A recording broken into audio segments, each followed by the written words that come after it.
ધોરણ 7 chapter number 3 માહિતીનું નિયમન. માહિતી નિયમનની અંદર આપણે પહેલા તો માહિતી એટલે શું એ સમજીશું. હવે ધારો કે માહિતી આપણને અનેક પ્રકારની આપેલી હોય છે, અલગ અલગ માહિતી આપેલી હોય, જેમ કે વર્ગની અંદર ભણતા વિદ્યાર્થીઓ છે. હવે વર્ગની અંદર કુલ 20 વિદ્યાર્થી હોય કે 25 વિદ્યાર્થી હોય, એ બધા વિશે આપણે એમની ઊંચાઈનો રેશિયો આપેલો હોય છે કે ઊંચાઈ, દરેકની ઊંચાઈ આપણને આપી હોય. હવે દરેકની ઊંચાઈ કેવી હશે? અલગ અલગ હશે. હવે અમુક વિદ્યાર્થી એવા હશે કે જેમની ઊંચાઈ એક સરખી હશે, અમુક વિદ્યાર્થી બહુ જ ઊંચા હશે, તો અમુક વિદ્યાર્થી બહુ જ ઓછી ઊંચાઈ ધરાવતા હશે. તો એ બધા વિશે આપણને માહિતી આપેલી હોય, અલગ અલગ પ્રકારની ઊંચાઈની માહિતી આપી હોય, અને એના પરથી આપણને તે માહિતી પરથી સૌથી વધારે ઊંચાઈ કોની છે, સૌથી ઓછી ઊંચાઈ કોની છે, એ આપણને જણાવવાનું કીધું હોય તો એ આપણે માહિતી નિયમન ઉપરથી સરળતાથી જણાવી શકીએ છીએ કે ઓછી ઊંચાઈ ધરાવતા વિદ્યાર્થીઓ છે તો એમની સંખ્યા કેટલી છે, વધુ ઊંચાઈ ધરાવતા વિદ્યાર્થીઓ છે તો એમની સંખ્યા કેટલી છે. તો અહીં આપણે જોઈશું તો માહિતીના પ્રકારો, અનેક પ્રકારની માહિતી આપી હોય છે. હવે એમાં માહિતીના બે પ્રકારો હોય છે. એમાં બે પ્રકારો છે, એક સંખ્યાત્મક માહિતી અને બીજી છે ગુણાત્મક માહિતી. હવે સંખ્યાત્મક માહિતી ની અંદર મેં તમને હમણાં જ સમજાયું એ પ્રકારની જે માહિતી છે એને સંખ્યાત્મક માહિતી કહેવામાં આવે છે. કે સંખ્યાત્મક માહિતીની અંદર અવલોકનો, સંખ્યાત્મક માહિતીમાં અવલોકનો સંખ્યામાં દર્શાવવામાં આવે છે. નામ આપણને એટલે કે વર્ડ, એ શબ્દ સાંભળીને આપણને ખ્યાલ આવી જાય છે કે સંખ્યાત્મક એટલે સંખ્યા, એટલે કોઈ પણ સંખ્યા ઉપરથી આપણને માહિતી આપી હોય તો એ માહિતી કેવી હશે? સંખ્યાત્મક માહિતી. પછી બીજું છે ગુણાત્મક માહિતી. માહિતીના બે પ્રકારો, એમાં સંખ્યાત્મક માહિતી અને ગુણાત્મક માહિતી. હવે ગુણાત્મક માહિતી શબ્દ સાંભળીને આપણને ખ્યાલ આવી જાય છે કે ગુણાત્મક, ગુણ એટલે કે કોઈની અંદર રહેલા જે પણ ગુણ છે, એટલે કોઈ સ્વભાવે શાંત છે તો કોઈ વધારે ચપળ છે, એ બધા શું છે? એના ગુણો છે.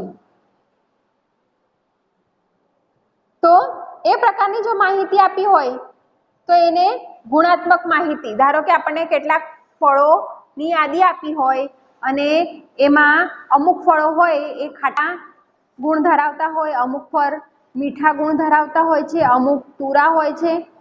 એ રીતે આપણને એમના ગુણ દર્શાવીને માહિતી આપી હોય અને એમાંથી આપણને પૂછ્યું હોય કે ખાટા ફળોની સંખ્યા કેટલી, બરાબર છે, ગળ્યા ફળોની સંખ્યા, તુરા ફળોની સંખ્યા.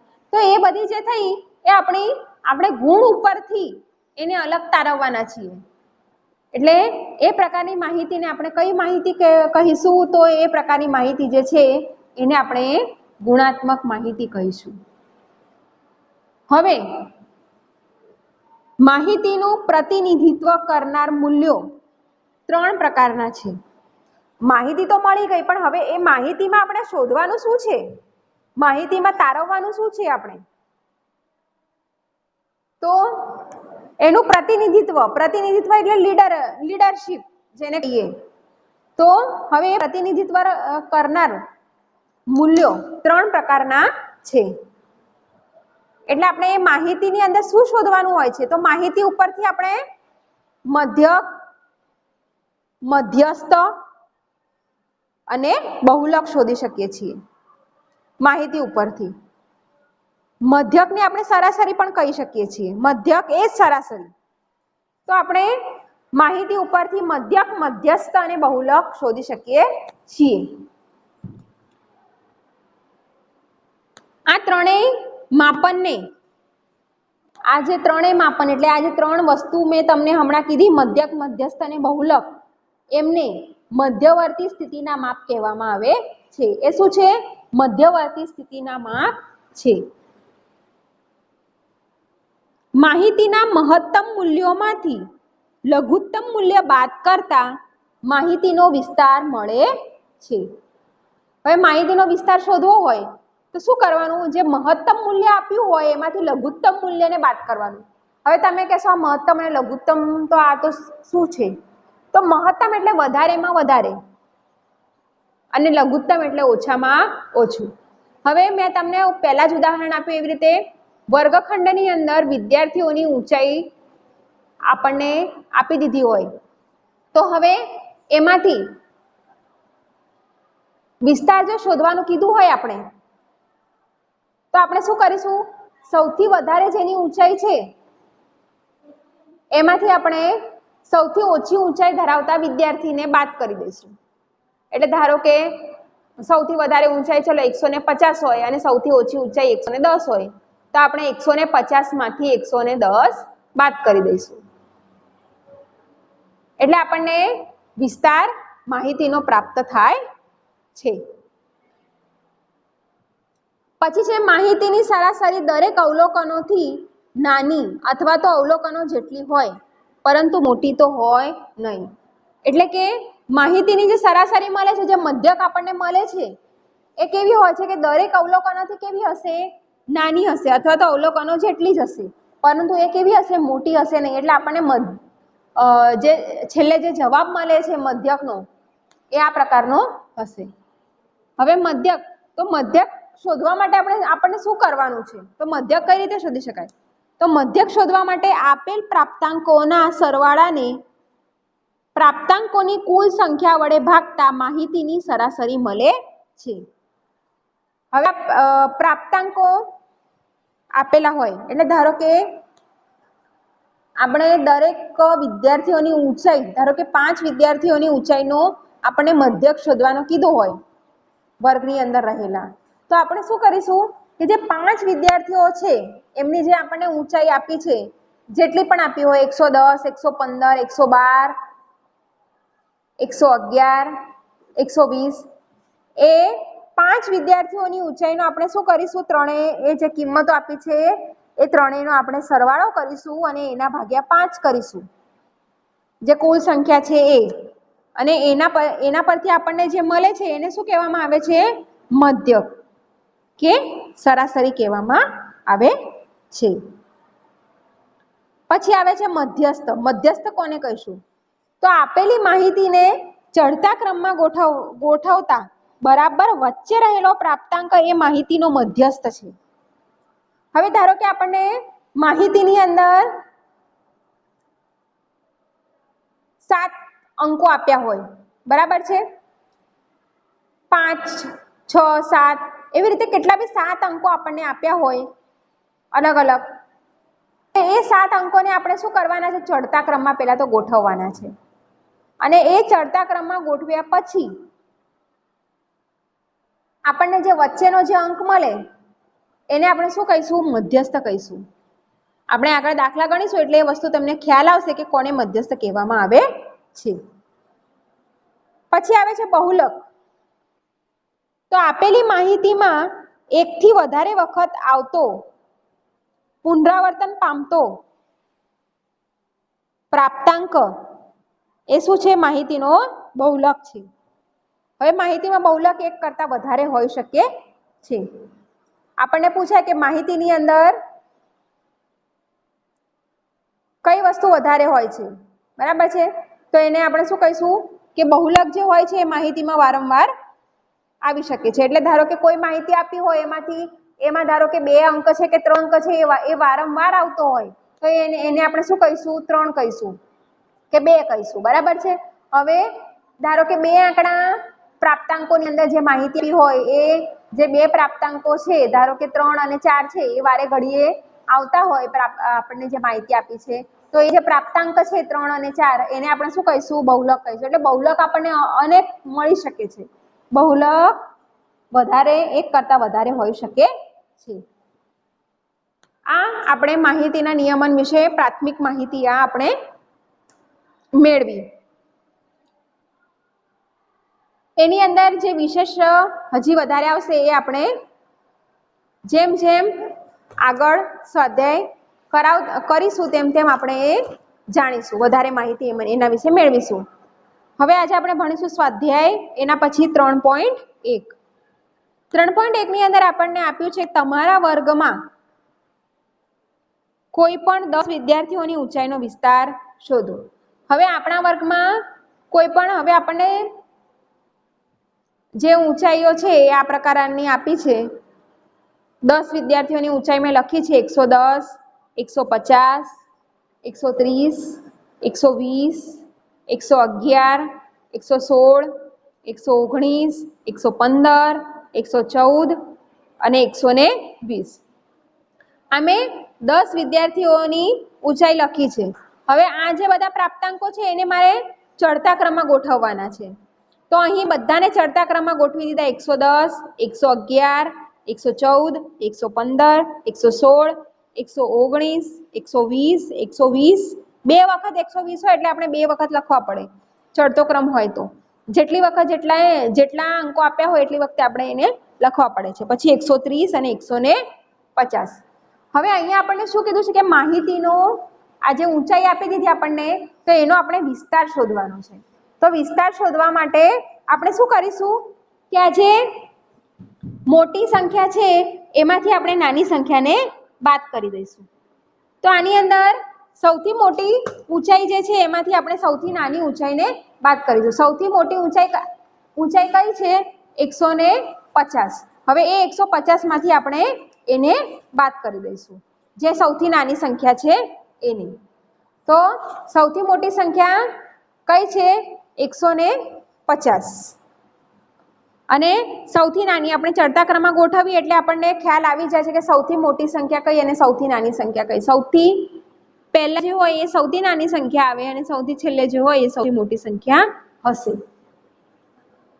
અહીંયા આપણે લખીશું માટે સૌથી વધુ ઊંચાઈ બરાબર 150 સેમી, સૌથી ઓછી ઊંચાઈ બરાબર 110 સેન્ટીમીટર. 110 સેન્ટીમીટર. હવે લખવાનું માટે વિસ્તાર બરાબર, ક્યારે બી દાખલામાં વિસ્તાર શોધવાનો કે તો સૌથી મોટી સંખ્યામાંથી નાની સંખ્યાને બાદ કરી નાખવાની. એ વસ્તુ આપણે યાદ રાખવાની છે. વિસ્તાર એટલે સૌથી વધુ ઊંચાઈ ઓછા સૌથી ઓછી ઊંચાઈ. એટલે આપણે શું કરીશું? 150 સેન્ટીમીટર માંથી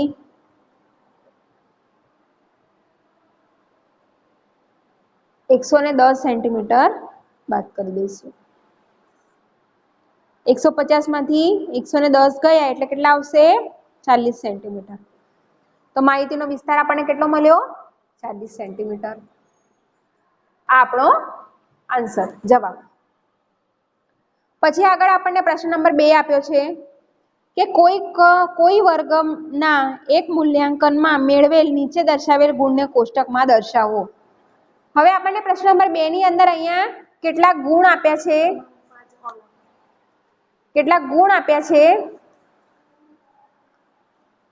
અને એને આપણે શું કરવાનું છે કે કોષ્ટકની અંદર આપણે એને દર્શાવવાનું છે. કોષ્ટક બનાવીને દર્શાવવાનું છે.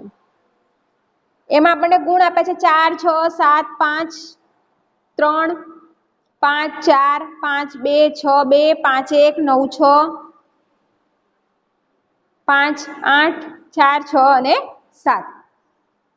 હવે એના પરથી આપણે શું કરવાનું છે? સૌથી વધારે ગુણ કેટલા છે, સૌથી ઓછા ગુણ કેટલા છે, માહિતીનો વિસ્તાર શું છે અને અંક ગણતરી સરાસરી આપણે શોધવાની છે. આટલી વસ્તુ આપણને અહીંયા શોધવાની છે. તો સૌથી વધારે ગુણ અને સૌથી ઓછા ગુણ. સૌથી વધારે ગુણ આની અંદર કેટલા છે એ આપણે જોવા પડશે અને સૌથી ઓછા કેટલા છે એ જોવા પડશે. હવે એના પહેલા આપણને એક વસ્તુ કીધી છે કે જે ગુણ આપ્યા છે એને કોષ્ટકમાં દર્શાવો. હવે ગુણ માટે કોષ્ટક કઈ રીતે બનાવવું એ તમારા માટે નવું છે, એટલે એ આપણે પહેલા શીખી લઈશું. આપણે લખીશું ગુણની વિગતને કોષ્ટક પ્રમાણે દર્શાવતા.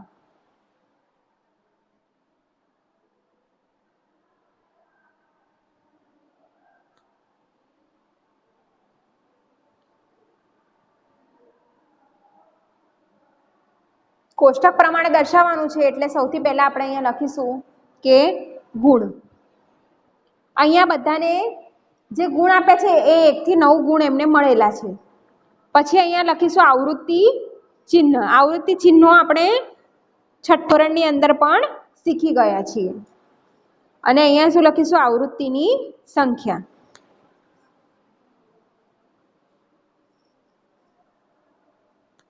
આવૃત્તિઓની સંખ્યા.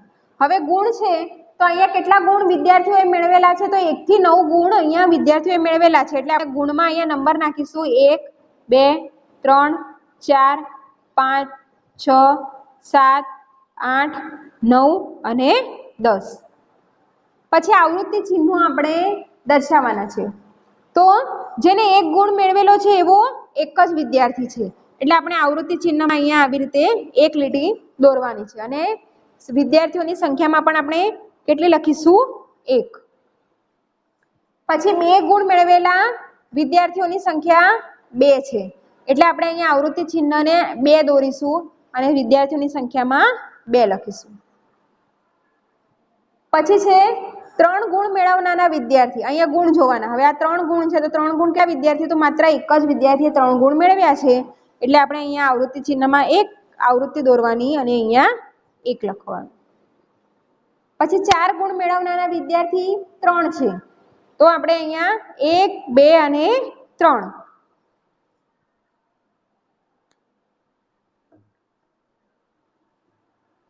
એ 3 દોરીશું અને અહીંયા આવૃત્તિઓની સંખ્યામાં પણ કેટલા લખીશું?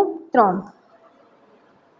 પછી છે 5 ગુણ મેળવનારા વિદ્યાર્થીઓ 5 છે, તો અહીં આપણે 1 2 3 4 અને આપણે શીખી ગયા છીએ કે 4 પછી જો 5 હોય તો એને આપણે આ રીતે લીટી મારીને બતાવવાનું છે. અને અહીંયા આવૃત્તિની સંખ્યામાં 5 લખવાના. 6 ગુણ મેળવનારા વિદ્યાર્થી 4 છે, તો એને આપણે 1 2 3 ને 4 આવૃત્તિ ચિહ્ન દોરીને પછી અહીંયા સંખ્યા કેટલી લખવાની? 4. 7 ગુણ મેળવનારા વિદ્યાર્થી 2 છે, તો આવૃત્તિ ચિહ્નમાં 2 દોરીશું, અહીંયા લખીશું 2.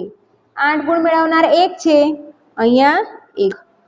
9 ગુણ મેળવનારા 1 જ છે, એટલે અહીંયા 1 અને અહીંયા 1.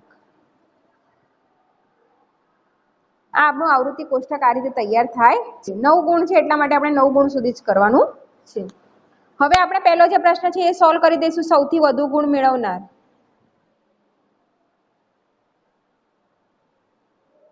કેટલા છે? 9 છે. સૌથી વધુ 9 ગુણ છે અને સૌથી ઓછા 1 ગુણ. પછી માહિતીનો વિસ્તાર.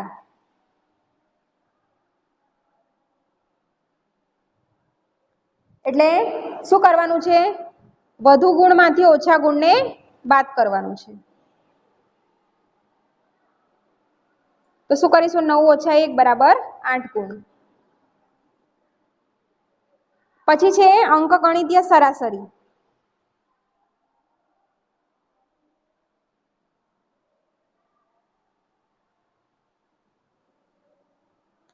અથવા તો એને શું કહેવામાં આવે છે? અંકગણિતીય સરાસરી. મધ્યક. હવે એની અંદર આપણે શું કરીશું કે બધા જ